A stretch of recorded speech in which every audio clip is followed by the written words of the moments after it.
दरभंगा के सिमरा नेहालपुर NH-57 के पास भास्कर आवास अपार्टमेंट की जमीन पर बनी सड़क का विवाद थमने का नाम नहीं ले रहा है। विवाद इतना गहरा हो गया कि इस सड़क पर अब अधिकारियों की बैठक शुरू हो गई है। बताया जाता है कि जल्द ही जांच कमेटी गठित कर इसकी पूरी जांच की जाएगी और पता लगाया जाएगा कितनी योजनाओं का इस पर इस्तेमाल हुआ और इस योजना में कितने रुपए लगे, कितने रुपए से सड़क निर्माण हुआ। वहीं कुछ लोगों का कहना है कि इस पर 11 योजना सरकार की हुई, वहीं मनरेगा द्वारा 2 योजना होने की बात सामने आई है। बाकी का पता लगाया जा रहा है। मामला तब तूल पकड़ लिया जब ऋषि कपूर झा को उस सड़क पर नहीं जाने दिया गया, जबकि उस आवास के पीछे ऋषि कपूर झा का निजी जमीन है।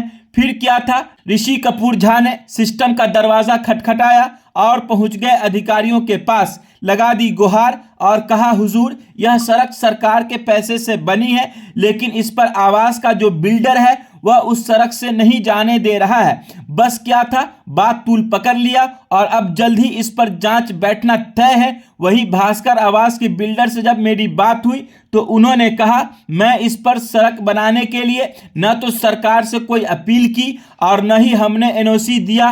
फिर सड़क का निर्माण कैसे हो गया मुझे नहीं मालूम। जब सड़क निर्माण हो रहा था तो हम दरभंगा में नहीं थे और हमारी दादी का देहांत उस समय हो गया था और उसी समय हम यहाँ नहीं आ सके।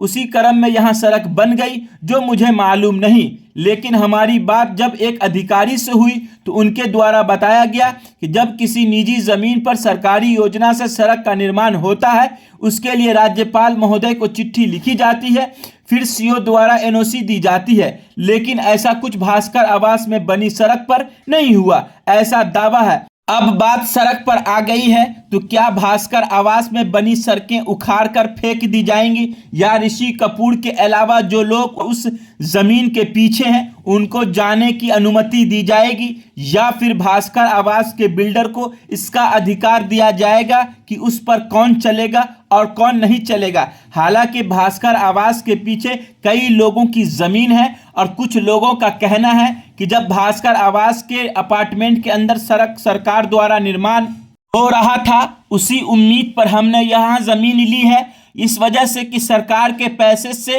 वहाँ सड़क का निर्माण हो रहा था, तभी हमने इरादा किया कि इसके पीछे जमीन ली जाए। और अब कहा जा रहा है कि भास्कर आवास के बिल्डर के द्वारा कि यह सड़क पर जो बनी है वो हमारी ज़मीन पर बनी है और हमने सड़क बनाने के लिए न तो सरकार से कोई अपील की और न ही हमने इसके लिए कोई आवेदन दिया था। पर सड़क कैसे बनी वो भास्कर आवास के बिल्डर का कहना है कि मुझे नहीं मालूम, यह मेरी निजी ज़मीन है, मैं किसी को इस पर नहीं चलने दूंगा। लेकिन मामला अब इतना गंभीर हो गया है कि मामला अब अधिकारियों के अधीन जा चुका है। अधिकारियों की बैठक इस पर अब शुरू हो रही है। अधिकारी अब क्या कुछ फैसला इस पर लेते हैं यह तो आने वाला समय आपको बताएगा। इससे पहले भी एक खबर भास्कर आवास अपार्टमेंट के ऊपर चली है जो हमने आपको बयान में दिखाया था। जिन लोगों ने आवेदन दिया इस सड़क पर चलने के लिए और जिनका दावा है कि सड़क बनी ज़मीन हमारी है और यह सड़क जो बना है हमारी जानकारी में नहीं बना, यानी जो भास्कर आवास के बिल्डर हैं उनके द्वारा कहा गया। दोनों का बयान हमने आपको इससे पहले की खबर में दिखाया था और आने वाले समय में भी आपको यह खबर ज़रूर दिखाया जाएगा कि आखिर इस सड़क का क्या कुछ फैसला हुआ। जबकि सड़क बनी है सरकार के पैसे से, लेकिन बिल्डर का कहना है कि उसकी कोई जानकारी नहीं है और ना उसकी कोई जानकारी में यह सड़क बनी। फिर सड़क किसने बनाई, किस अधिकारी की मिली भगत से यहाँ सड़क बना, जिसकी अब तक कोई जानकारी न बिल्डर के पास है और न वहां पर के ग्रामीणों को है। देखना होगा। खबर देख रहे थे 24 दैनिक बिहार ग्रामीण पर।